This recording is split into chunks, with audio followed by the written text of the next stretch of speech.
Διονύσης Θεοδόσης. Βιογραφικά στοιχεία, προσωπικότητα, σχέση με τη θρησκεία, μερικά καλλιτεχνικά στοιχεία. Μέρος 5. Εκτός από το τραγούδι, ο Διονύσης από μικρός ανέπτυξε αγάπη προς τη θρησκεία, καθώς όταν ήταν μικρός στην Αθήνα, μαζί με τη γιαγιά του, που στο τέλος της ζωής της έγινε μοναχή, επισκεπτόταν μοναστήρια. Όταν ήταν ακόμη μαθητής, αλληλογραφούσε με κάποιους μοναχούς του Αγίου Όρους.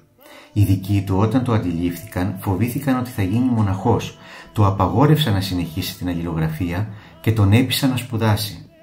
Μετά από μερικά χρόνια, ενώ ήδη ήταν τραγουδιστής, πήγε να συναντήσει μια φίλη του, η οποία είχε γίνει μοναχή στην Κρήτη, επειδή πίστευε ότι αυτή είχε πέσει θύμα θρησκευτικής εκμετάλλευσης.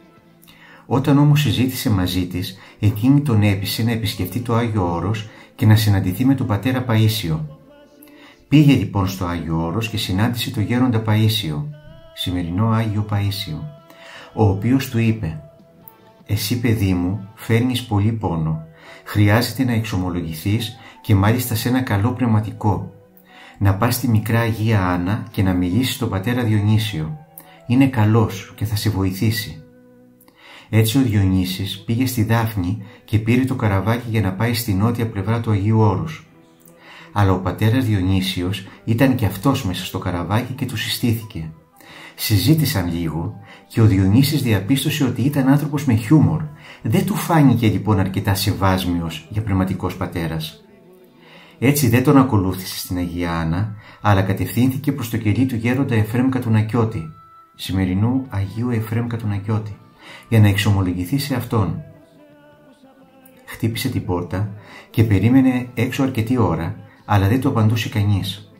Όταν ξεκίνησε να φύγει, άκουσε κάποιον να τον φωνάζει με το όνομά του. «Διονύση, έλα μέσα, σε θέλει ο γέροντας». Μπήκε λοιπόν στο κελί και κάθισε απέναντι από το γέροντα. Εκείνος τον κοίταξε λίγη ώρα αμίλητος και έπειτα τον έπιασε από τους ώμους και του είπε: «Σε προβληματίζουν πολλά, να πας να εξομολογηθείς. Πήγαινε στη μικρά Αγία Άννα και ψάξε να βρεις τον πατέρα Διονύσιο». Έτσι πήγε στη σκήνη της Αγίας Άννας στον πατέρα Διονύσιο, ο οποίος έγινε ο πνευματικός του. Αργότερα είπε σε φίλους του: «Συνάντησα την αγάπη.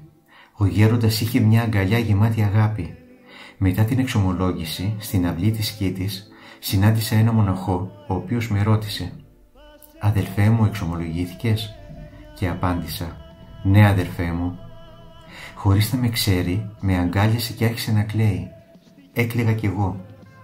Μετά κάθισα στην τράπεζα μαζί με τους μοναχούς. Ένιωθα σαν να ήμουν στον παράδεισο. Ένιωθα αποδοχή από τους αδελφούς. Είχα την αίσθηση ότι ο Θεός και η βασιλεία του είναι κάπως έτσι. Όλοι ένα, μια καρδιά, κι ας ήμουν εκεί ένας ξένος. Στις συνεντεύξεις του επίσης είπε: «Γίνεται ένας αγώνας δρόμου από όλους και ειδικότερα από τους νέους που έχουν τις μεγαλύτερες ανησυχίες για λύσεις. Οι λύσεις όμως δεν υπάρχουν πουθενά. Τα περισσότερα κέντρα διασκέδασης είναι τελικά κέντρα απόγνωσης και πρέπει να πιαστείς από κάπου. Η Εκκλησία προσφέρει ακριβώς ένα χέρι για να πιαστείς. Το θέμα είναι να βρεις την άκρη του νήματος. Και τη βρίσκεις όταν συμβεί κάτι μέσα σου, όταν νιώσεις κάτι διαφορετικό. Και χρειάζεται μια ειδική στιγμή για να συμβεί αυτό το πράγμα. Η ειδική αυτή στιγμή σε μένα συνέβη όταν πήγα στο Άγιο Όρος. Έτυχε λοιπόν μια φορά να πάω στο Άγιο Όρος. Και όταν παρακολούθησα μια αγρυπνία, έμεινα άναυδος. Νόμιζα μέσα στο σκοτάδι, μέσα από τις μαύρες φιγούρες των μοναχών και τα εικονίσματα, ότι θα γίνει κανένα τεράστιο θαύμα εκείνη την ώρα. Το θαύμα γινόταν χωρίς να το καταλαβαίνω. Μου μίλησε πολύ έντονα εκείνη η εμπειρία. Χρειάζεται πάντα μια αφορμή, να ακούσει κάποιος μια φωνή μέσα του. Υπάρχει η φωνή, αλλά δεν την ακούν οι άνθρωποι. Πνίγεται μέσα στο θόρυβο του κόσμου. Κι όμως είναι τόσο απλό. Αυτός που μας καλεί βρίσκεται δίπλα μας. Από τότε πήγαινε συχνά με τη μηχανή του στο Άγιο Όρος για πνευματική καθοδήγηση από το πνευματικό του πατέρα Διονύσιο και σε εκείνον αφιέρωσε το τραγούδι «Όσο κρατάει ένας καφές», που ήταν η μεγαλύτερη επιτυχία του. Γενικά, σε όλη τη διάρκεια της ζωής του επισκεφτόταν συνήθως με φίλους του μοναστήρια της Ελλάδας και του εξωτερικού και μια φορά το Οικουμενικό Πατριαρχείο. Ήταν πάντα κοντά στην Εκκλησία. Υπάρχουν φωτογραφίες του σε μοναστήρια, σε προσκυνήματα, με μητροπολίτες και με μοναχούς, όπως με τον Γέροντα Διονύσιο, τον Γέροντα Εφραίμ Κατουνακιώτη και τον Οικουμενικό Πατριάρχη Δημήτριο. Επίσης επισκεπτόταν την Καταφυγή Νέων στη Θεσσαλονίκη. Ακόμα τραγουδούσε αφιλοκερδός σε εκδηλώσεις της Εκκλησίας, όπως στη Θήβα το 1991 σε πρωτοχρονιάτικη εκδήλωση της εκεί Ιεράς Μητροπόλεως, αλλά και σε ένα σύλλογο Ζακυνθινών της Αθήνας. Επίσης συμμετείχε ευχαρίστως σε γάμους και βαφτίσεις. Μεταξύ άλλων, βάφτισε το δεύτερο σύζυγο της μητέρας του, που ήταν Τούρκος και έγινε χριστιανός, δίνοντάς του το όνομα Βενιαμίν. Αναφέρεται ότι του συνέβη και το εξής γεγονός.